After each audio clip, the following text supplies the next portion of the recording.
नमस्कार दोस्तों, आप पढ़ रहे हैं कक्षा 10वीं एनसीईआरटी गणित। आज हम पढ़ेंगे प्रश्नावली 3.3 प्रश्न क्रमांक 3 का पहला, दूसरा और तीसरा प्रश्न। तो देखिए प्रश्न 3 है, निम्न समस्याओं में रैखिक समीकरण युग्म बनाइए। देखिए यहाँ पे पहला सवाल, दूसरा, तीसरा, ऐसे जो है 6 सवाल दिए गए हैं। इन समस्याओं में एक समस्या कहा गया है सवाल को, इसमें हमें रैखिक समीकरण का युग्म बनाना है, मतलब 2 समीकरण बनाने होंगे सवाल की सहायता से, और फिर उन 2 समीकरणों को हम प्रतिस्थापन विधि के द्वारा हल करेंगे। तो देखिए सवाल दिया गया है 2 संख्याओं का अंतर 26 है और एक संख्या दूसरी संख्या की 3 गुनी है, उन्हें ज्ञात कीजिए। उन्हें मतलब 2 संख्याओं को ज्ञात कीजिए। तो देखिए जो 2 चीजें हमें ज्ञात करनी होती हैं उनको हम मानते हैं x और y।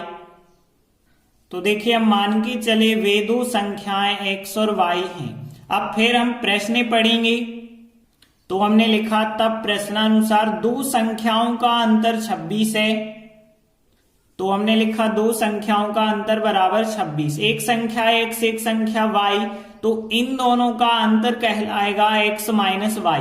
अंतर मतलब होता है घटाना। तो x माइनस वाई का मान हो गया 26। इसे बना दिया हमने समीकरण नंबर 1। आगे हमने प्रश्न पढ़ा, एक संख्या दूसरी संख्या की 3 गुनी है। तो देखिए हमने लिखा एक संख्या दूसरी संख्या की 3 गुनी है, मतलब 3 का गुणा करके लिखना होगा और फिर बराबर रखना है। एक संख्या हो गया x और दूसरी संख्या हो गई y। तो एक संख्या x लिखा और यहाँ पे 3 दूसरी संख्या लिखी y, तो x बराबर 3y। इसे बना दिया हमने समीकरण नंबर 2। अब देखिए इन दोनों को जब हम प्रतिस्थापन विधि से हल करेंगे तो प्रतिस्थापन विधि क्या होती है, कोई एक समीकरण ले लो और x या y का मान निकालो और उसे अगले समीकरण में रख दो। तो यहाँ भी यदि हम देखें समीकरण 2 में x बराबर 3y पहले से निकला हुआ है, तो समीकरण 2 यदि हम लेंगे तो हमें कोई मान नहीं निकालना पड़ेगा क्योंकि x बराबर 3y पहले से निकला हुआ है। तो देखिए हमने लिखा समीकरण 2 से x बराबर जो 3y है उसको हम समीकरण 1 में रखेंगे, क्योंकि समीकरण 2 से निकला है तो समीकरण 1 में रखना, और 1 से निकालते तो 2 में रखते।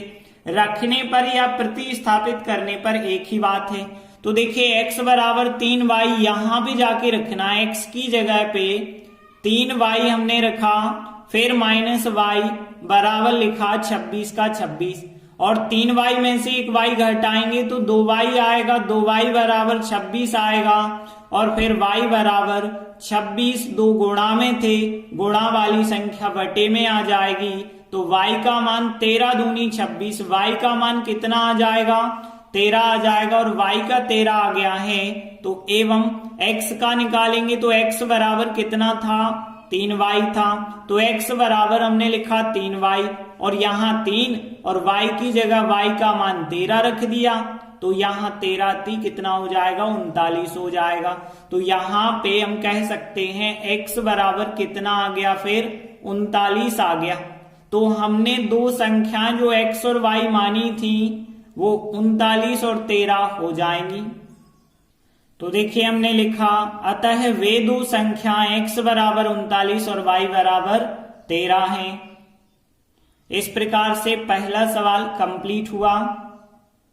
इसके बाद दूसरा सवाल देखिए, 2 संपूरक कोणों में बड़ा कोण छोटे कोण से 18 डिग्री अधिक है, उन्हें ज्ञात कीजिए। उन्हें का मतलब है 2 कोण, और हमें जब 2 कोण ज्ञात करने हैं तो एक को x मान के चलेंगे और एक को y मान के चलेंगे। तो देखिए मान के चले वे 2 संपूरक कोण x और y हैं, लेकिन एक बड़ा होना चाहिए एक छोटा होना चाहिए। तो x हो गया बड़ा कोण और y हो गया छोटा कोण। तब प्रश्नानुसार, अब देखिए प्रश्न में क्या कहा गया, 2 संपूरक कोण। संपूरक कोण सबसे पहले आपको पता होना चाहिए, वे कोण कहलाते हैं जिन दोनों का योगफल 180 होता है, उन्हें संपूरक कोण कहा जाता है। तो यदि यही लाइन देखें हम, समपूरक कोण और समपूरक कोणों का योग 180 होता है, सवाल में भले ही नहीं कहा गया, लेकिन याद रखना समपूरक कोण है, इसका मतलब दोनों का योग 180 होना चाहिए। तो देखिए हमने लिखा समपूरक कोण है, इसलिए उनका योगफल 180 होगा। मतलब दो कोण जो x और y हैं हमने माने हैं समपूरक कोण है, इसलिए इनका योगफल 180। समीकरण नंबर 1 हो गया। अब आगे हमने प्रश्न पढ़ा, बड़ा कोण छोटे कोण से 18 अधिक है। तो देखिए बड़ा कोण जो है छोटे कोण से 18 अधिक है, इस प्रकार से बनेगा समीकरण। अब देखिए बड़ा कोण जो है वो माना है हमने x और छोटा कोण माना है हमने y और 18 का 18 लिखा हमने। अब देखिए ऐसे ही हम समीकरण नंबर 2 बना देते हैं।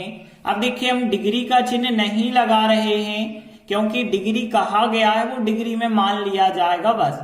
अब देखिए समीकरण 1 ये हो गया, समीकरण 2 ये हो गया। अब हमें फिर करना है इन्हें प्रतिस्थापन विधि से हल। और हम कैसे करते हैं प्रतिस्थापन विधि? दो में से एक समीकरण लेते हैं और x या y का मान निकालते हैं, उसे अगले समीकरण में रखते हैं। यहां देखें तो x बराबर y प्लस 18, समीकरण 2 में x का मान तो पहले से निकला हुआ है, तो यही मान हम समीकरण 1 में रख दें। तो देखिए हमने लिखा समीकरण 2 से जो x बराबर y प्लस 18 है उसको हम समीकरण 1 में रखेंगे, तो x की जगह y प्लस 18 आएगा। तो देखिए यहां पे क्या मिल जाएगा, फिर x की जगह है y प्लस 18 प्लस y का y ही लिखना बराबर 180 चल रहा है, 180 लिखना। एक y और एक y मिलके हो गए 2y, 18 का पक्षांतर कर देना तो 18 घट जाएंगे क्योंकि ऋण के हो जाएंगे। 2y बराबर 180 में से 18 यदि आप घटाएंगे तो 162 आएगा। और फिर y बराबर देखें तो 162 बटे में आ जाएगा 2, और देखिए 2 बटे में आएगा तो 2 का भाग करेंगे, 2 अट्ठे 16, 2 एकम 2, तो y का मान कितना आ गया, फिर 81 आ गया। और y का मान 81 आया तो x का मान यहां से हमें मिलेगा। तो हमने लिखा कि एवं x बराबर यदि हम देखें तो यहाँ पे y की जगह पे कितना रख देना, 81 प्लस 18, और 81 और 18 को यदि हम जोड़ेंगे तो 99 हो जाएगा। इसका मतलब x का मान कितना आ गया है, 99 आ चुका है। तो देखिए हमने जो दो कोण माने थे x और y वो 99 और 81 आंसर हो जाएंगे। तो देखिए हम अंत में लिख देते हैं, अतः वे दो संपूरक कोण x बराबर 99 डिग्री और y बराबर 81 डिग्री आंसर हो जाएगा।